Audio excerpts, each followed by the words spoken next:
Bom dia, alunos, tudo bem com vocês? Me chamo professora Tereza Raquel e venho hoje falar sobre a nossa terceira aula de assistência domiciliar. Aconselho vocês a pegar papel e caneta e fazer todas as anotações das informações que forem sendo passadas para facilitar o estudo de vocês. Vamos começar? Vamos falar um pouquinho hoje sobre os acidentes causados na assistência domiciliar. Então, é comum que aconteçam acidentes com os profissionais da área da saúde.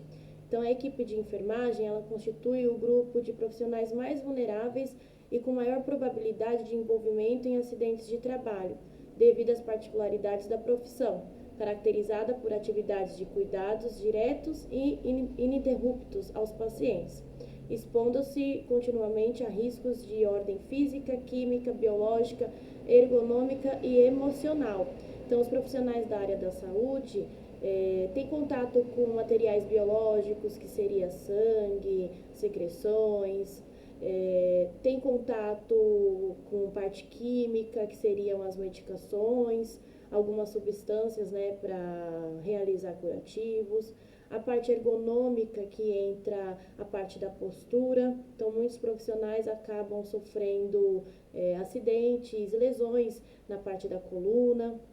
E a parte emocional, como nós estamos tratando de outras pessoas, e muitas pessoas com sofrimento, os familiares também acabam sofrendo, ficando abalados, e isso afeta o emocional do profissional da área da saúde.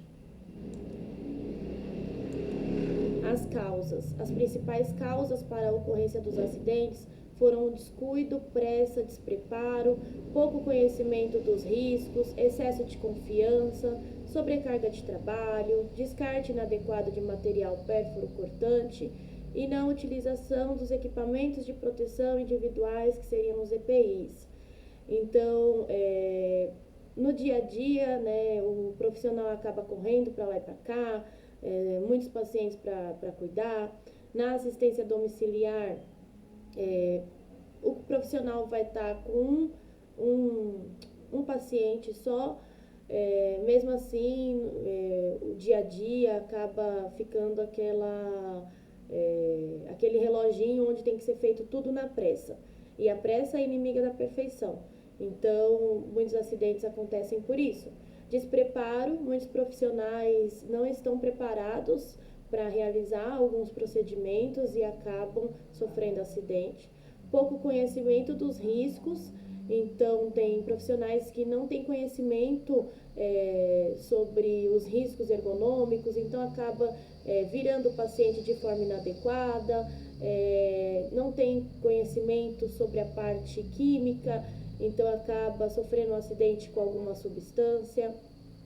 Excesso de confiança, então muitos profissionais, por terem muito tempo de experiência, acabam tendo excesso de confiança e deixando de utilizar os EPIs ou fazer da forma como deveria ser feito aquele procedimento, e aí é onde ocorrem os acidentes.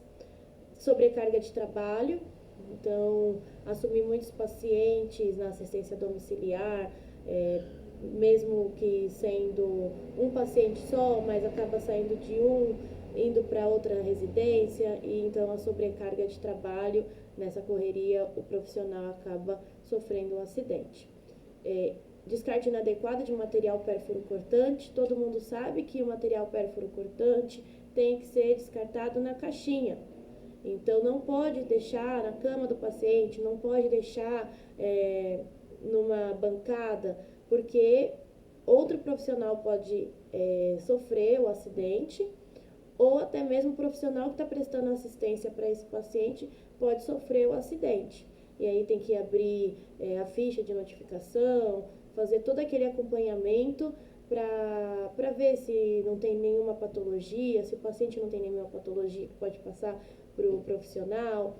E aí entra a parte de medicações, então é um processo bem difícil, e se fizer o descarte de forma correta, o risco diminui. E a não utilização dos equipamentos de proteção individual. Então, nós sabemos que os equipamentos de proteção individual seria a luva, a máscara, o óculos, e esses equipamentos precisam ser utilizados. Então, vai fazer aspiração nas vias aéreas do paciente, tem que utilizar óculos, máscara, luva, porque a secreção pode pegar na região ocular, pode pegar na mucosa oral. E se o paciente tiver alguma patologia, pode passar para o profissional da área da saúde. Tem que usar a luva para funcionar, fazer curativo, porque se o profissional tiver qualquer corte nas mãos e tiver contato com secreção ou sangue do paciente, pode ser contaminado.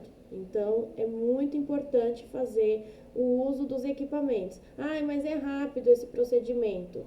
Mas é nesses procedimentos rápidos, né, que acontece aí os acidentes. Mas eu já sei funcionar há mais de 20 anos. Não preciso de luva. Precisa da luva, porque é nesse excesso de confiança que acaba sofrendo acidente. Cortes e lacerações. Tal acidente de trabalho é observado na área da saúde durante o manuseio de instrumentos e materiais de forma inadequada ou sem uso devido do equipamento de proteção individual. Daí a importância de seguir à risca as normas de segurança no momento de executar os procedimentos hospitalares. Existe a NR32, que ela normatiza todos os profissionais da área da saúde, e dentro da NR32 existem muitas informações onde os profissionais precisam seguir para se respaldar, para terem as orientações de como se prevenir de alguns riscos. Então, vai fazer a quebra da ampola? Tem que usar um algodão, tem que usar uma gaze, porque essa ampola pode acabar quebrando de forma inadequada e realizando aí um corte ou uma laceração no dedo desse profissional. Precisa fazer o uso da luva para realizar certos procedimentos. Então, vai fazer a retirada de um ponto, vai utilizar a lâmina de bisturi, tem que utilizar a luva como uma barreira aí para evitar cortes e lacerações. Fraturas. Podem ser expostas ou não. As fraturas caracterizadas pela quebra de um osso do corpo, em geral são ocasionadas por lesões ou esforços repetitivos. Uma queda também pode provocá-las. Então, o profissional da área da saúde vai subir para realizar, vai subir para colocar um soro no suporte e ele não utiliza a escadinha e de forma inadequada ele acaba subindo em algum apoio e acaba caindo e fazendo, acontecendo aí essa fratura. Então, tem que utilizar os equipamentos que a instituição oferece. Se tem que colocar algo que você não alcance, utiliza a escadinha. Correr também, ficar correndo, pode escorregar, pode cair, pode realizar aí uma fratura. E com as fraturas vem outros malefícios para esse profissional. Ele vai ficar afastado, mesmo depois fazendo a retirada aí dessa tala, ou que foi proposto pelo médico ortopedista, esse profissional ele pode vir a ficar com alguma sequela. Então, o manuseio correto na hora de realizar um procedimento, utilizando todos os equipamentos, dificulta, que existam essas quedas e essas fraturas. Material biológico, como eu citei anteriormente, acidentes com material biológico são eventos provocados por causas externas que envolvem exposição direta ou indireta em ambiente ou processo de trabalho a material biológico orgânico, potencialmente contaminado por patógenos, vírus, bactérias e fungos. Então, os materiais biológicos seria a seringa, depois de ter tido contato com o sangue do paciente, seria uma gaze ou um algodão depois de ter tido contato com o sangue ou alguma secreção do paciente.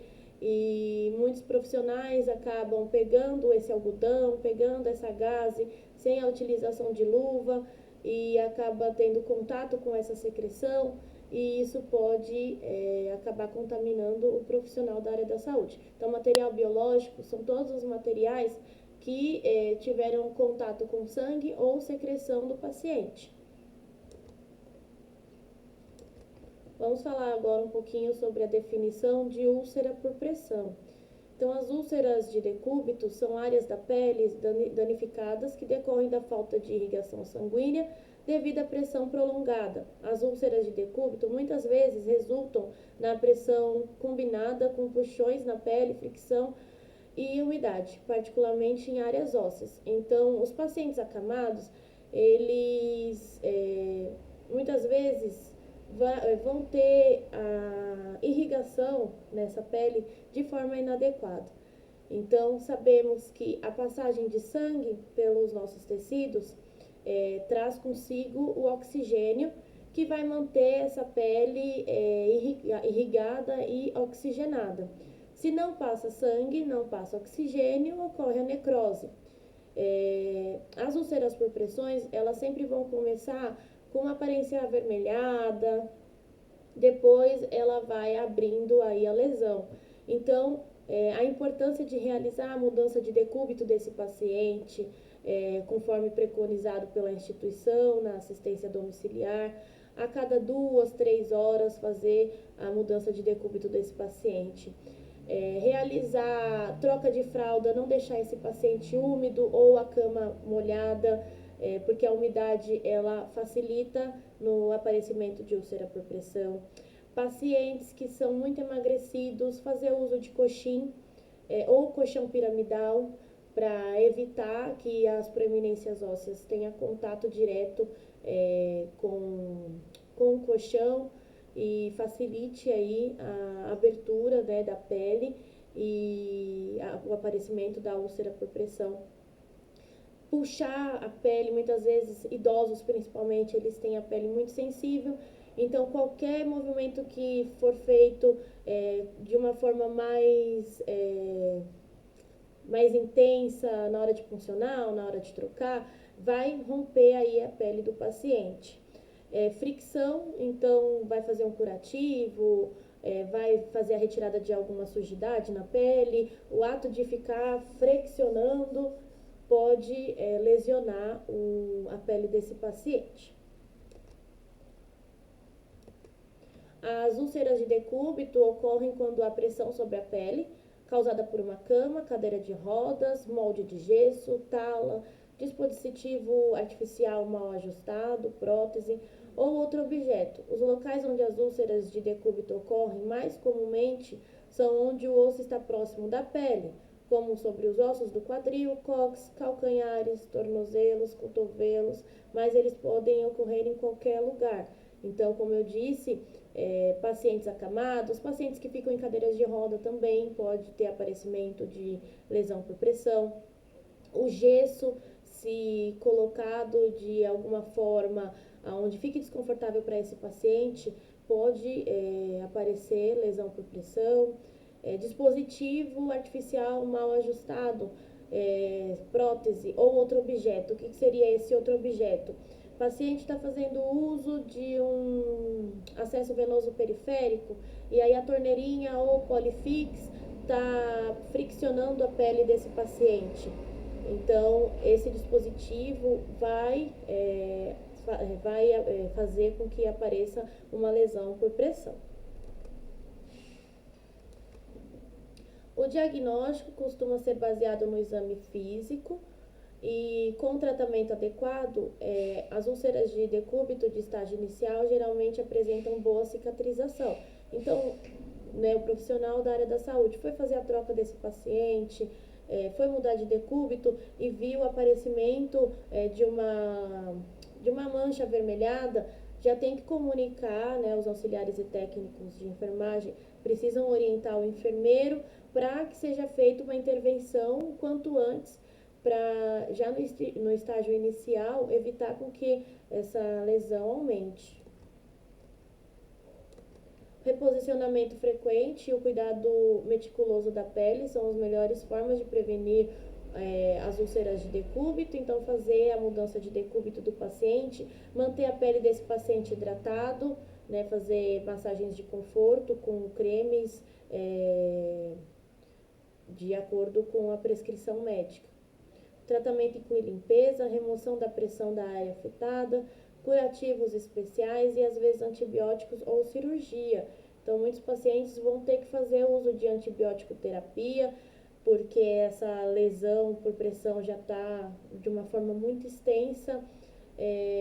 Os curativos diários, então, esses curativos precisam ser realizados a cada troca de banho, ou se tiver com muita sujidade, muitos pacientes precisam realizar cirurgia para retirada desse tecido necrosado, se o uso de curativos ou antibiótico não tiver o efeito desejado.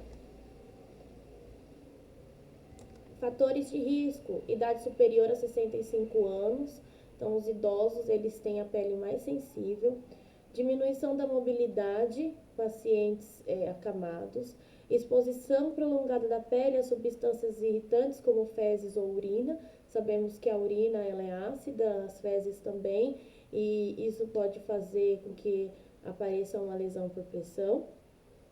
Ter má capacidade de cicatrização de feridas por causa de um problema, como nutrição inadequada, diabetes ou doença arterial periférica.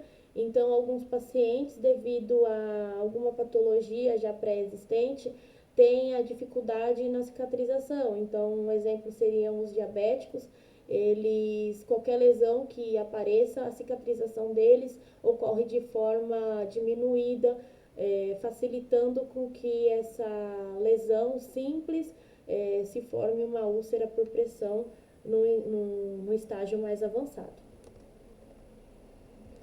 As causas que contribuem para o desenvolvimento de úlceras de decúbito incluem a pressão, tração, fricção e umidade. Então, a pressão da pele contra o colchão, a tração, que seria, né, puxar, a fricção e a umidade são causas que podem facilitar o aparecimento de lesão por pressão.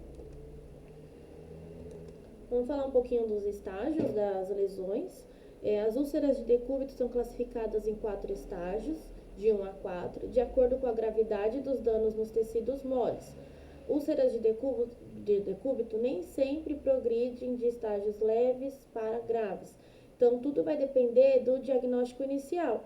Então, o profissional da área da saúde viu o aparecimento de uma mancha avermelhada, se comunicado e entrar com uma intervenção, vai diminuir a chance desse estágio leve progredir para um estágio grave. Então, aqui no estágio 1, a pele ela fica vermelha ou rosada, mas não está rompida. A úlcera pode também ficar mais quente, mais fria, mais firme, mais suave ou mais macia do que a pele nas proximidades. Nesse estágio, uma úlcera ainda não está efetivamente presente. Então, como demonstrado na imagem ao lado, seria uma mancha avermelhada. E quando o profissional toca nessa mancha avermelhada, ele pode sentir um pouquinho mais quente, um pouquinho mais fria a área. Então, nesse estágio, só atingiu a epiderme, que seria a nossa camada superficial da pele. No estágio 2, a úlcera de decúbito ela é superficial, com uma base rosada e vermelha. Há alguma perda superficial da pele, incluindo abrasões, bolhas ou ambos. Então, fora a hiperemia, que seria o vermelhinho da pele, já tem o desgaste desse tecido, onde pode aparecer bolhas ou até mesmo a perda, né, da pele. No estágio 3, a pele sobre a ferida fica desgastada.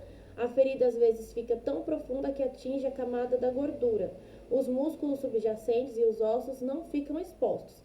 Então, no estágio 3, fora a epiderme, também atinge a derme, que é a nossa segunda camada da pele.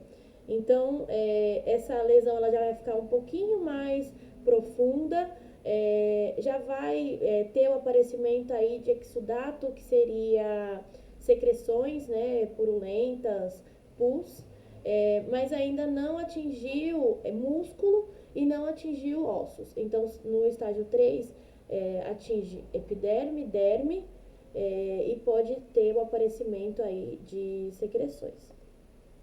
Já no estágio 4, a pele fica desgastada e os músculos, tendões e ossos subjacentes ficam expostos. Então, esse é o estágio mais elevado, é o estágio mais grave, aonde essa ferida ela fica muito profunda, aonde muitas vezes é visível o aparecimento dos ossos, já teve comprometimento na parte muscular, já teve comprometimento de tendão. Então, a cicatrização dessa lesão vai ser muito difícil, vai ser um tratamento muito prolongado para conseguir fazer a regeneração da pele desse paciente. Agora vamos falar um pouquinho sobre a função renal. Sabemos que os rins, além de eliminar resíduos e líquidos do organismo, eles executam outras funções importantes. Regulam a água do organismo e outros elementos químicos do sangue, como sódio, potássio, fósforo, cálcio, eliminam medicamentos e toxinas introduzidos no organismo e liberam hormônios no sangue. Então, os rins, eles vão filtrar tudo que é inadequado para o organismo manter. A nossa função renal, né, o sistema renal, é composto por 2 rins, a uretra, 2 ureteres e a bexiga, conforme a imagem ao lado. E os rins eles vão regular a água no organismo e também vai realizar a entrada e saída de sódio e potássio, vai eliminar medicamentos, então muitos medicamentos que são ingeridos, né, por esse paciente vão ser excretados, ou seja, vão ser eliminados pela via renal, e também liberam alguns hormônios no nosso sangue. Quando os rins eles trabalham de forma inadequada, eles podem sofrer uma insuficiência, eles podem perder aí a capacidade de realizar a função deles de forma adequada. Então, a insuficiência renal é a condição na qual os rins perdem a capacidade de efetuar suas funções básicas, que seria essa parte de filtrar tudo que é ruim no organismo, seria a parte de regular, né, o sódio, o potássio e liberação de hormônios no sangue. Ela pode ser dividida em insuficiência renal aguda, que é a IRA, ou insuficiência renal crônica, que seria a IRC. E aí eu vou definir essas insuficiências a seguir. A insuficiência renal aguda, IRA, quando ocorre a súbita e rápida perda da função renal. E a insuficiência renal crônica, IRC, ocorre a perda parcial da função renal de forma lenta, progressiva e irreversível. Então, a insuficiência renal aguda, ela vem de uma forma muito rápida, né? O paciente estava bem e de um dia para o outro os rins param de funcionar de forma rápida, né? De um dia para o outro. Já a insuficiência renal crônica, ela ocorre aos poucos. Então, aos poucos, o paciente vai perdendo essa função renal dele de uma forma lenta, leva algum tempo para ele poder perder essa função renal e ela é irreversível. Então, tudo que é agudo tem reversão. Tudo que é crônico não tem reversão. Então, na insuficiência renal crônica, o paciente ele vai ter o tratamento, porém ele não vai ter a cura. Já na insuficiência renal aguda, ele vai ter o tratamento e a cura. Só que a insuficiência renal aguda, se não tratada, ela pode virar uma insuficiência renal crônica, onde não tem mais a cura, somente o tratamento. Os sintomas sente-se mais cansado e com menos energia, tem dificuldade para se concentrar porque vai alterar a concentração de água, sódio, potássio, todas as substâncias que são essenciais para o nosso organismo. Está com o apetite reduzido, ele vai sentir dificuldade para dormir, muitas vezes por sentir dor, incômodo, ele vai sentir câimbras à noite pela perda de sódio, potássio, e ele vai ficar com os tornozelos e os pés inchados, porque os rins não vão estar filtrando o sangue e vai ter um acúmulo de substâncias no organismo e até mesmo o acúmulo de líquidos, né? E fazendo com que o paciente ele fique com os pés inchados. Vamos falar um pouquinho sobre o acidente vascular encefálico. O acidente vascular encefálico, AVE, acontece quando vasos que levam sangue ao cérebro entopem ou se rompem, provocando a paralisia da área cerebral que ficou sem circulação sanguínea. É uma das principais causas de morte, incapacitação e internações em todo o mundo. Quanto mais rápido for o diagnóstico e o tratamento do AVC, maiores serão as chances de recuperação completa. Desta forma, torna-se primordial ficar atento aos sinais e sintomas e procurar atendimento médico. Vocês viram que eu citei acidente vascular encefálico acima? E embaixo eu coloquei AVC, que é acidente vascular cerebral. O termo AVC ele foi alterado para AVE, para acidente vascular encefálico, porque muitos estudos comprovam que o nosso bulbo e o cerebelo eles fazem parte do nosso cérebro, que seria a nossa massa cinzenta. Por isso que mudou de acidente vascular cerebral para acidente vascular encefálico, porque o encéfalo ele inclui o cérebro, bulbo e cerebelo. Então, vamos lá. O acidente vascular encefálico é a falta de oxigenação no cérebro, na nossa massa encefálica. Se não tem, como eu já disse anteriormente, se não tem a passagem de sangue, não tem a passagem de oxigênio e esse tecido ele vai morrer, vai sofrer aí uma necrose. Então, o acidente vascular encefálico, ele pode ser ocasionado ou pela interrupção da passagem de sangue ou por extravasamento de sangue na região encefálica. Então, os tipos de AVE. Existe o AVE hemorrágico, quando ocorre o rompimento de um vaso cerebral provocando hemorragia. Essa hemorragia pode acontecer dentro do tecido cerebral ou na superfície entre o cérebro e a meninge.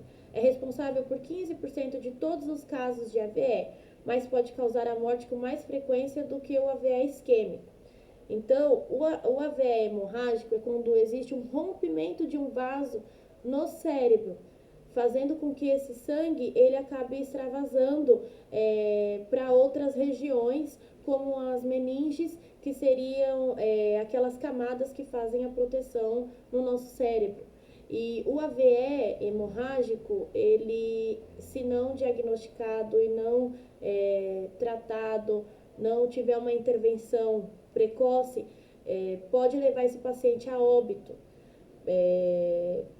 Então, muitos pacientes com AVE hemorrágico, se não vão a óbito, acabam tendo uma sequela que pode acabar deixando esse paciente acamado e perdendo todas as suas funções que ele teria no dia a dia. O AVE isquêmico ocorre quando há obstrução de uma artéria, impedindo a passagem de oxigênio para as células cerebrais que acabam morrendo. Essa obstrução pode acontecer devido a um trombo, trombose, ou um êmbolo, embolia. O AVE isquêmico é o mais comum e representa 85% de todos os casos. Então, o AVE isquêmico é quando tem a obstrução de uma artéria que impede a passagem de sangue, que impede a passagem de oxigênio e causa a morte no tecido cerebral.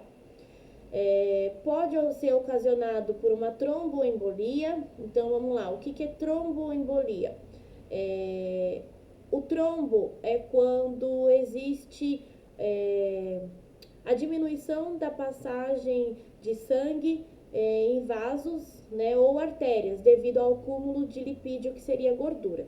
Então, é quando os vasos eles vão ficando mais estreitos, né? O vaso ele vai ficando mais estreito devido ao acúmulo de lipídio nas suas paredes. Só que esse trombo, ele pode soltar e virar um êmbolo, que seriam as bolinhas, né, de gordura que vão circulando na corrente sanguínea e causando a obstrução de algum vaso ou artéria. Então, o AVE isquêmico, ele é muito comum. Muitos pacientes têm o AVE isquêmico. Não significa que o paciente teve um AVE isquêmico uma vez, ele não possa ter o AVE isquêmico novamente. Sim, tem pacientes que têm AVE isquêmico 2, 3, 4 vezes. Por isso que precisa saber qual é o foco, né, onde está o problema, para evitar com que esse paciente tenha outros AVE. Então, aqui tem duas imagens. Tem o AVE isquêmico, onde tem ali a obstrução de uma artéria que está bloqueando ali a passagem de sangue e oxigênio. E tem uma imagem do AVE hemorrágico, onde teve o rompimento de um vaso ou uma artéria e esse sangue ele extravasa para as outras áreas, fazendo com que a sequela no paciente seja bem maior. Os sintomas, os principais sinais de alerta para qualquer tipo de AVE são fraqueza ou formigamento na face. Então, o paciente vai sentir o rosto dele formigar, o braço ou a perna vai formigar, especialmente de um lado do corpo. Ele vai ter confusão mental, porque tem a diminuição da passagem de oxigênio e sangue, então o paciente vai ficar confuso. Ele vai ter alteração na fala ou compreensão, então ele vai ficar dislálico, ele vai começar a falar de uma forma onde a outra pessoa não vai compreender, ou ele vai falar, ou ele, muitas vezes, se for o AVE hemorrágico, esse paciente ele não vai falar. Se for o AVE isquêmico, ele vai conseguir, ele vai falar, só que de uma forma onde não vai ser compreendido. Alteração na visão em um ou ambos os olhos, então ele vai ter dificuldade para enxergar.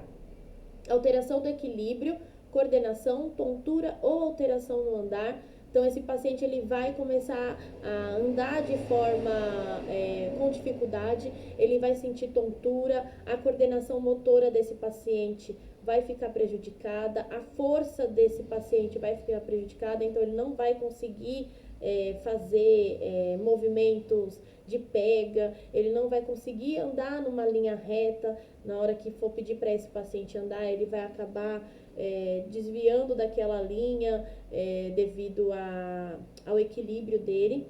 Ele vai ter muita dor de cabeça, então muitas vezes antes do paciente ser diagnosticado com AVE isquêmico ou hemorrágico, ele vai sentir muita dor de cabeça e vai ser sem causa aparente. Então, vai ser aquela dor de cabeça constante, e quando ele for procurar um serviço de saúde, pode vir o diagnóstico aí do AVE. O diagnóstico é feito por meio de exames de imagem, que permite identificar a área do cérebro afetada e o tipo do derrame cerebral. A tomografia computadorizada de crânio é o método de imagem mais utilizado para avaliação inicial. Então, a maioria dos pacientes com suspeita de AVE isquêmico ou hemorrágico, para diagnosticar 100% esse AVE através dos sinais e sintomas, o médico vai solicitar uma tomografia de crânio, onde vai conseguir visualizar se é um AVE hemorrágico ou se é um AVE isquêmico.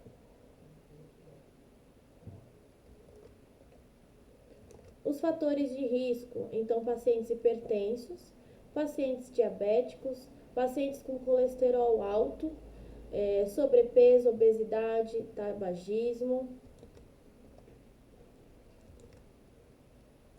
Pessoal,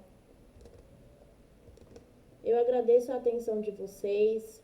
Espero que vocês tenham entendido todas as explicações que foram feitas aqui na aula. Qualquer dúvida eu fico à disposição. Um grande abraço e até a próxima.